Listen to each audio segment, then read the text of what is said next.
24 पर आपके साथ मैं हूं पलक प्रकाश। अब मैं पहुंची हूं इटारसी। आज हम इटारसी में जानेंगे क्योंकि इटारसी की अगर हम बात करें तो मध्य प्रदेश का सबसे बड़ा रेलवे जंक्शन है।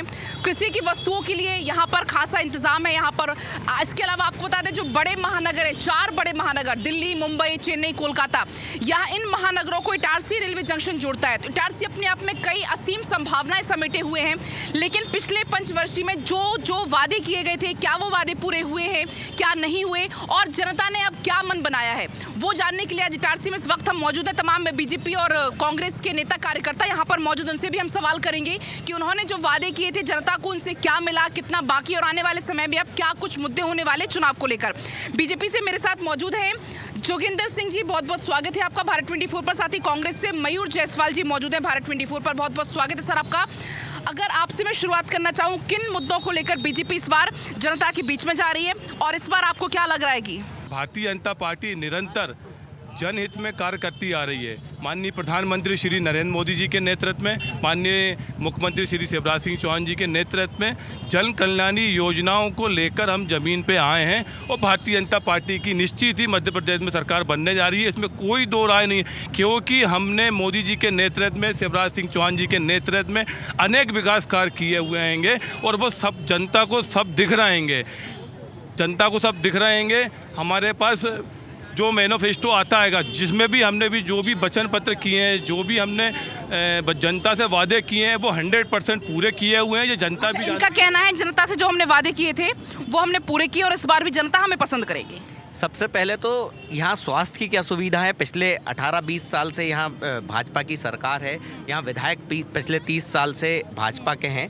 यहाँ के हॉस्पिटल में एमडी डॉक्टर तक नहीं है। यदि कोई सीरियस व्यक्ति, कोई मरीज को कोई गंभीर बीमारी से हो जाए या एक्सीडेंट तुरंत में किसी का हो जाए तो ये व्यवस्था तक नहीं है। इटारसी क्या होशंगाबाद में यहाँ से ले जाना पड़ता है नागपुर या भोपाल। जब पिछले 30 सालों से ये हैं, सरकार 20 सालों से इनकी है, तो फिर ये व्यवस्था क्यों नहीं है? आम आदमी कहाँ जाएगा? बताइए, आम आदमी कहाँ जाएगा स्वास्थ्य को लेकर?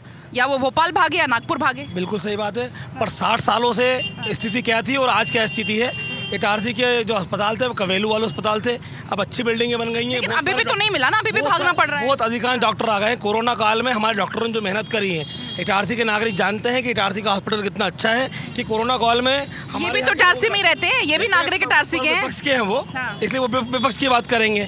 और 60 सालों में उन्होंने क्या किया वो नहीं बता पा रहे हैं। हम ये बता रहे हैं कि हम 5-10 सालों में हमने जो किया है, भारतीय जनता पार्टी ने बहुत अच्छा काम किया है कोरोना काल में। क्या कह रहे हैं बताइए। हाँ। ये भाई साहब ने कहा कि यहाँ पे अच्छी बिल्डिंगें बन गई हैं। इलाज बिल्डिंगें करती कि डॉक्टर करता, इनसे पूछिए तो आप। इलाज के लिए डॉक्टर की आवश्यकता होती है कि बिल्डिंग की आवश्यकता होती है? इलाज के लिए वेंटिलेटर की आवश्यकता होती है कि बिल्डिंग की आवश्यकता? बताइए, बिल्डिंग में डॉक्टर हैं, मशीनें हैं? नहीं, ताली भी बजाए इन्हें, बहुत अच्छी बात है, मैं भी उनके लिए ताली बजाता हूँ। हॉस्पिटल अगर स्वस्थ जगह से बिल्डिंग अच्छी ना हो तो वहाँ पर पानी टपकेगा, आदमी बीमार पड़ेगा। नहीं, बिल्डिंग अगर है तो वहाँ पर, अरे मैं पकड़ रही हूँ ना माइक, आप अपनी बात रखिए। पहले टेट्रासाइक्लिन और सेप्टान मिलता था, आज पेप्टाजाम और पिप्रासिलिन और ये सेप्टाजन ये सब मिलता है। आप व्यक्ति जाइए, वहाँ डॉक्टर एक से बढ़कर एक डॉक्टर है। बताइए। भारतीय जनता पार्टी की सरकार ने बड़े से बड़े कार्य किए हुए हैं और हॉस्पिटल करोड़ों रुपए का यहाँ पर बना हुआ है। रही बात एमडी डॉक्टर के लिए, तो वो भी हमारे सांसद जी ने, माननीय विधायक जी ने प्रस्ताव भेजा, वो भी जल्द से जल्द एमडी डॉक्टर आ जाएंगे। क्या कह रहे हैं बताइए। फिर इन्होंने वही बात करी, पानी टपक रहा था, ये टपक रहा था।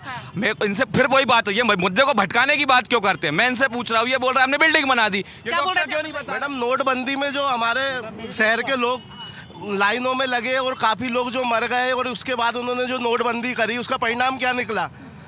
कोई आप अपनी बात और रख दीजिए, फिर सबके जवाब वहाँ से लेंगे। हाँ बताइए। कोरोना काल की हालत थी मैडम कि लोग घरों पे मर गए, अस्पतालों में भर्ती नहीं होती है, और पुलिस लगा दी, प्रशासन लगा दिया, लोगों को घर से निकलने नहीं दिया। लोग कई सांस नहीं ले पाए, ऑक्सीजन नहीं मिली, भाई मर गए। बताइए, कोरोना काल तो हम सब ने देखा, बताइए। हाँ। जो बिल्डिंग बनाई थी, जब पानी टपक रहा, आज भी वो तिड़क गई, वो इनके ठेकेदार ने बनाई थी। और 33 साल से मुझे ये बताइए आप कि इटारसी और होशंगाबाद का बच्चा नौकरी करने बाहर क्यों जा रहा है? 33 साल से यहाँ रोजगार नहीं है। पलायन बड़ा मुद्दा है, पलायन बड़ा मुद्दा है। परिवारवाद और वंशवाद को लेके 40 सालों से इस शर्मा बंधु का यहाँ पर सत्ता है। हम चाहते हैं यहाँ पर एक कार्यकर्ता के रूप में दूसरे व्यक्ति। भैया ने रोजगार की बात कही। मैं आपको बताना चाहता हूँ, इंडस्ट्रियल एरिया में माननीय विधायक जी ने इंडस्ट्रियल एरिया का यहाँ विकास किया, काफ़ी फैक्ट्रियाँ यहाँ डल रही हैं और रोजगार मिल रहा है उसमें स्थानीयों को मिल रहा है। कांग्रेस के जिलाध्यक्ष ने एक बड़ी फैक्ट्री डाली राइस मिल, कितने लोग को रोजगार दिया पूछ लीजिए कितने लोग को रोजगार दिया। कांग्रेस के लोग भी फैक्ट्रियाँ डाल रहे हैं, भाजपा के लोग भी डाल रहे हैं, व्यापारी फैक्ट्री डाल रहे हैं। हमारा मुद्दा ये है कि रोजगार मिलना चाहिए, रोजगार मिल रहा है, पलायन हो रहा है, नहीं हो रहा? बिल्कुल नहीं हो रहा, रोजगार मिल रहा है। बताइए। रोजगार के नाम पर जीरो, पढ़ाई लिखाई के नाम पर जीरो।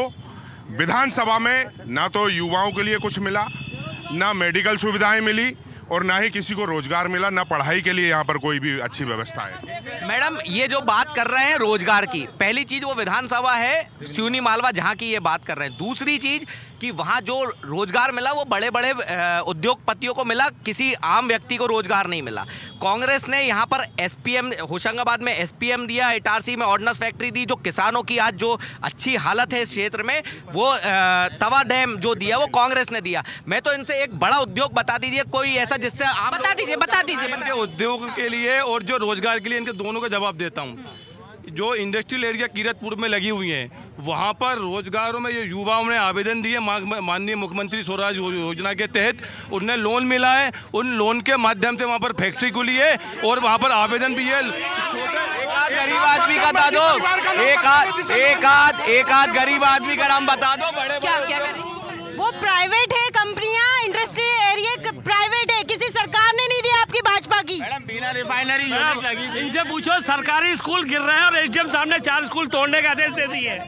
बच्चियों के स्कूल के क्या हालत दुर्दशा बने। सुनिए, आप हमेशा है ना बड़ी योजना बताते हैं, हमारे विधायक ने शेर के लिए क्या किया है ये बताइए आप।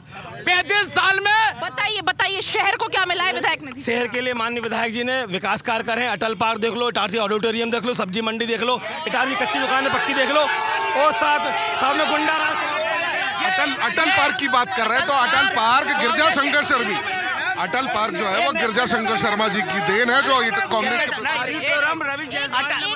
अटल पार्क कांग्रेस की देन है। माननीय श्री सुरेश पचौरी जी ने केंद्रीय मंत्री थे, उनने पैसा।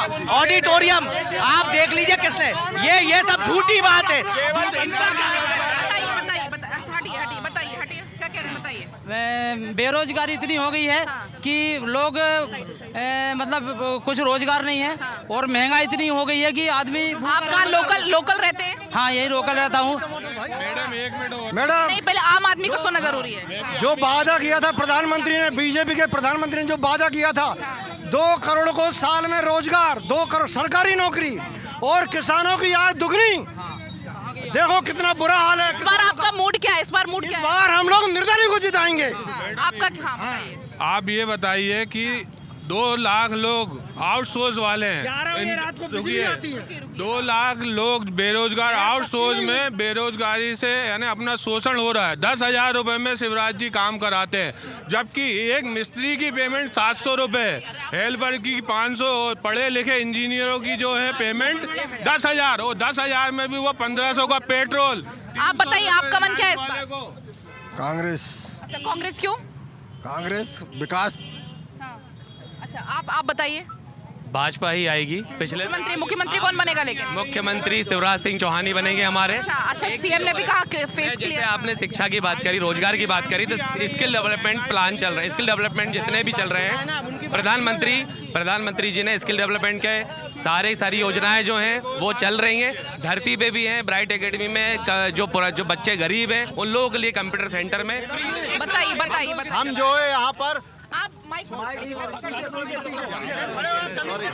हम ये चाहते दोनों भाइयों को, यहाँ पर कांग्रेस बीजेपी ने वोट देकर उनको खड़ा किया है। हमें चाहते यहाँ का कृषि प्रधान देश है हमारा भारत देश। हम किसानों के नेता के रूप में भगवती चौरसिया को पूरा जन समर्थन प्राप्त हो रहा है।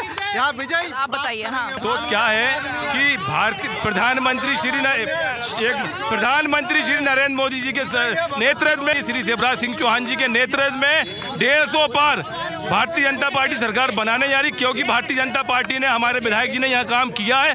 जन हितैषी योजनाएं यहाँ पर जितने भी खड़े हैं सबको जन हितैषी योजनाएं मिल रही है। बताइए मैडम मैं मैं सिर्फ, आपने ये बीजेपी के नगर अध्यक्ष हैं, अभी तक आपने इनके मुंह से एक बार भी विधायक जी का नाम नहीं सुना लोकल की। ये बोल रहे हैं नरेंद्र मोदी और शिवराज सिंह, और कल उनके क्या किया ये। और दूसरी चीज, मेरा दूसरा सवाल ये है, कल स्मृति ईरानी आ रही हैं, वो गैस की टंकी ले लेके पहले घूमती थी, आज पेट्रोल और गैस की टंकी के लिए क्या बोलेंगी? ये रखिए गैस की टंकी, क्या 1200 रुपए की गैस की टंकी और 110 रुपए का पेट्रोल, क्या बोलेंगे इनसे? सवाल बताइए। मेरा नाम स्पर्श है और मैं इंदिरा फेलो हूँ नर्मदापुरम की। सॉरी तो मैं ये कहना चाहती हूँ, इस सारे खेल में महिलाओं के मुद्दे गायब होते हैं हमेशा हर चुनावों से। तो क्योंकि मैं इंदिरा फेलो हूँ यूथ कांग्रेस की, तो मैं इसलिए कहना चाहूँगी कि हमने महिलाओं के लिए क्या किया। हिंसा और नफरत की जो राजनीति देश मध्य प्रदेश, वो आरक्षण कब लागू होगा आप भी जानते हैं, कोई नहीं जानता। नंबर 2, वो आरक्षण अभी लागू होने में बहुत साल लगेंगे। दूसरी चीज, मैं युवा हूँ, इस पूरे क्षेत्र में प्रोफेशनल डिग्री कॉलेजेस गायब है पूरी तरीके से। मैंने बाहर पढ़ाई की, मैं IIT बॉम्बे की बीटेक ग्रेजुएट हूँ, क्यों मुझे बाहर जाना? बताइए यहाँ के जो युवा हैं उनको पढ़ाई के लिए बाहर जाना पड़ रहा है। जब पढ़ बाहर लेंगे तो लौट के तो यहाँ आएंगे नहीं, नौकरी वो बाहर करेंगे, तो इटारसी को क्या मिलेगा उससे? क्योंकि इटारसी में अगर विकास नहीं होगा तो यहाँ इटारसी एक तहसील है। मैं इनको सबको बताना चाहता हूँ, और ये चाहते हैं कि जो सरकार के जो नियम है और छोटे से छोटे स्तर पे इंजीनियर कॉलेज आ जाए। भाई साहब बात एक मिनट भाई साहब बात कर रहे हैं इनके साथ। ये इनकी बात ये है कि ये माननीय विधायक जी के विकास नहीं गिनाते, विधायक जी के विकास नहीं गिनाएंगे। मेडिकल कॉलेज यहाँ पर नहीं आया, BEd कॉलेज नहीं है, इंजीनियर कॉलेज नहीं है। शिक्षा के विषय में तो माननीय मुख्यमंत्री श्री शिवराज सिंह चौहान जी ने अभी सीखो कमाओ में अभी युवाओं को अभी लोन दिया, इंडस्ट्री में नौकरी दी है, और 14 लाख बेरोजगारों को रोजगार दिया जाएगा। और क्षेत्र के ही लोग, स्थानीय लोगों को क्या मिल रहा है? मुद्दा हमारे स्थानीय है, स्थानीय लोगों को क्या मिल रहा है? स्थानीय लोगों के लिए भी रोजगार, वो जो योजना है सबके लिए। बताइए क्या? भारतीय जनता पार्टी ने CM राइज स्कूल दिए हैं 2, बुधनी में MBBS कॉलेज आ रहा है, बड़ा है, 20 किलोमीटर की डिस्टेंस पे है। आप सब चीजें यहाँ आ जाएंगी तो 20 किलोमीटर के एरिया में बहुत। पूछिए सवाल। मैडम ये हमेशा बड़ी योजना गिनवा रहे हैं, कह रहा है इटारसी तहसील हम मान रहे हैं। हमारे विधायक जी को सौभाग्य प्राप्त हुआ था विधानसभा अध्यक्ष बनने का, वो चाहते तो 100 की जमीन बचा लेते। एक बाप अपनी बेटे की शादी करता है, बहू लाता है घर में, तो पहले कमरा बनाता है, गाड़ी खड़ने की जगह बनाता है। हमारे विधायक जी ने 35 साल में शहर में यातायात व्यवस्था के लिए एक जगह नहीं बनाई, और वो रेस्ट हाउस की जमीन में वो पार्टनर है। मेरे पास कागज है। झूठ बोल रहे हैं। अगर इनके पास सबूत होगा, मैं भारतीय जनता पार्टी का पार्षद हूँ, इस्तीफा दे दूंगा। ये झूठ आरोप लगा रहे हैं, ये भ्रष्टाचार में लिप्त रहे हैं। इनकी नगरपालिका 5 साल नगरपालिका रही, विधायक जी पे आरोप, विधायक जी ये गुंडों को संरक्षण देते हैं, गुंडों को लेके घूमते हैं। विधायक जी गुंडों का अंत कर रहे हैं, सट्टा लिखवाते हैं, ये सबूत है मेरे पास, सट्टे की पर्ची लिखते हैं। एक मिनट पूर्व परिषद में एक मिनट, आप बताइए क्या कह रहे थे, बताइए। मैडम इन विधायकों के कारनामों के कारण ही मामा जा रहा है इस बार। और इनसे पूछो 5 लाख की दारू किसकी पकड़ी, और आज शनि मंदिर के सामने भी दारू की दुकान बनी है, और जबकि मुख्यमंत्री ने बोला था कोई दारू दुकान लगी, महिलाओं को, यहाँ की महिलाओं को बाहर निकलना पड़ा। शराब की दुकान है, विरोध करने के बाद भी वो स्कूल के पास दुकान बनी रही।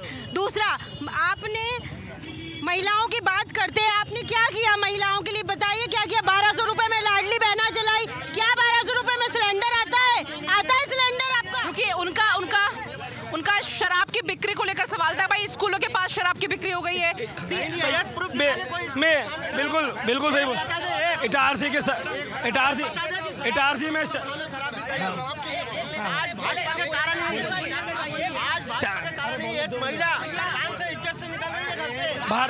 जब से भारतीय जनता पार्टी की सरकार आई है, या शराब की दुकान, शराब गली गली बिकती थी, सट्टा लिखाता था इटारसी की जेस्तम चौक पर, इटारसी की पुलिस में सट्टा लिखाता था। इनके लोग सट्टे में लिखते, कांग्रेस के लोग दारू, शराब अभी भी बिक रही है।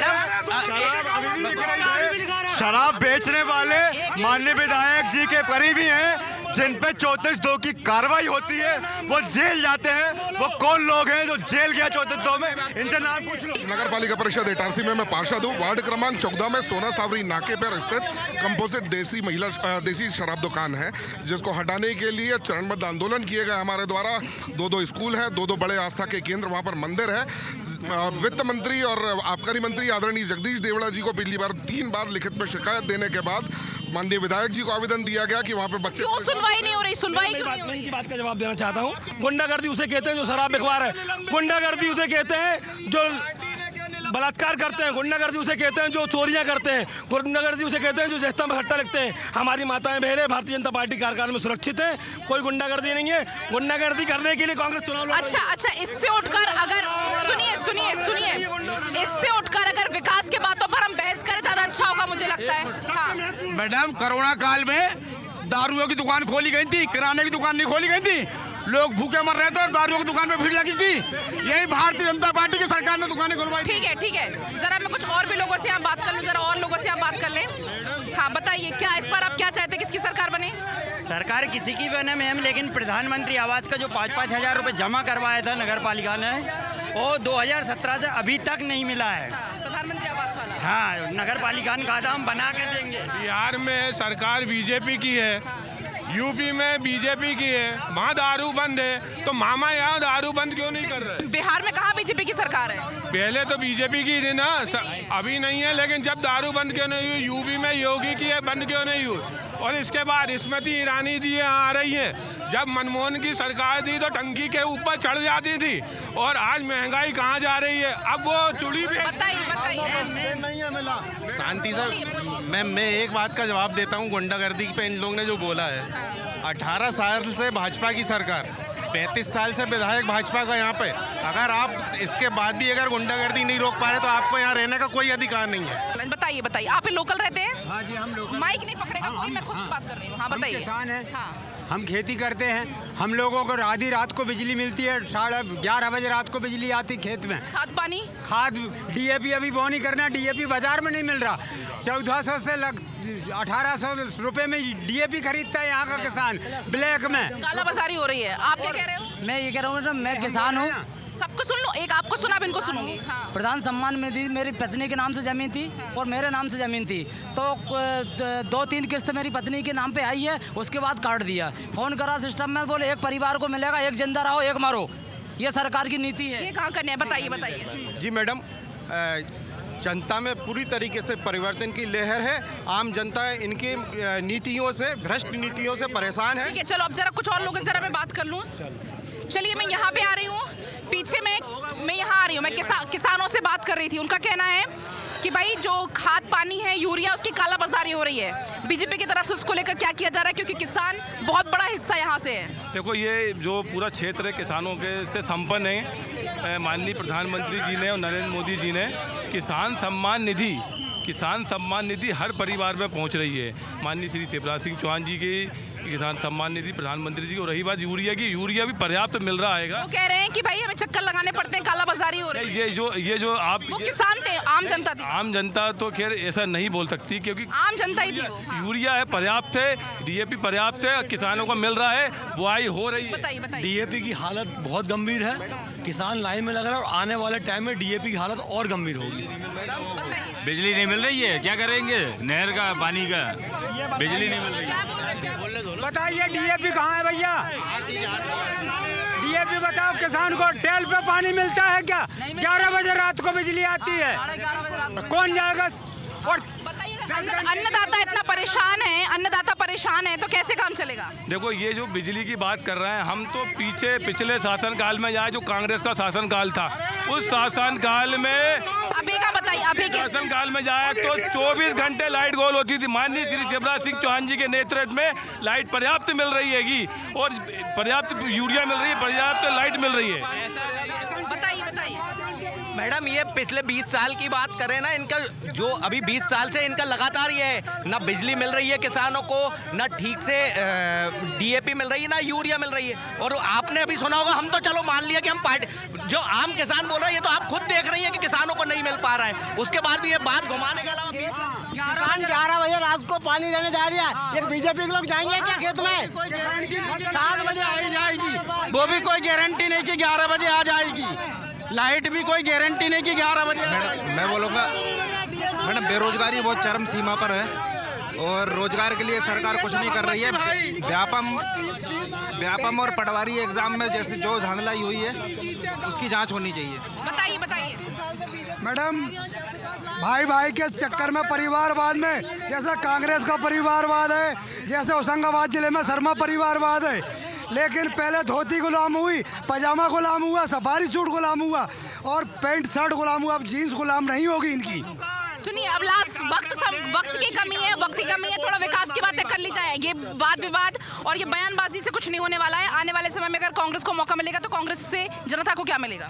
जनता के लिए जो कमलनाथ जी ने वादे किए हैं, सबसे पहले तो बच्चों के लिए जो वादे किए हैं, जो बच्चों महंगी फीस भर रहे हैं आज के समय प्राइवेट स्कूलों में, पढ़ो पढ़ाओ योजना, उसमें पहली से 8वीं तक के बच्चे के लिए 500 रुपये मिलेगा, 8वीं से 10वीं तक के बच्चे के लिए 1000 रुपये फीस देगी गवर्नमेंट, और 10वीं से 12वीं तक के बच्चे के लिए 1500 रुपये गवर्नमेंट फीस देगी। और बीजेपी से क्या मिलेगा जनता को? भारतीय जनता पार्टी निरंतर काम कर रही है शिक्षा के क्षेत्र में। अभी सीएम माननीय मुख्यमंत्री श्री शिवराज सिंह चौहान जी का ड्रीम प्रोजेक्ट था सीएम राइज स्कूल, उसमें पूरा निःशुल्क प्राइवेट जैसी पूरी सुविधाएं मिल रही है सीएम राइज स्कूल में। पूरे मध्य प्रदेश में सीएम राइज स्कूल, हमारी विधानसभा में 3 सीएम राइज स्कूल हैं। ठीक है, तो कुल मिलाकर दोनों ही पार्टी के अपने अपने वादे हैं। अगर बीजेपी आएगी तो अपने वादे हैं, कांग्रेस आएगी तो अपने वादे। लेकिन देखने वाली बात ये होगी कि जनता यहाँ पर किसे पसंद करती है। आप देखते रहिए भारत 24।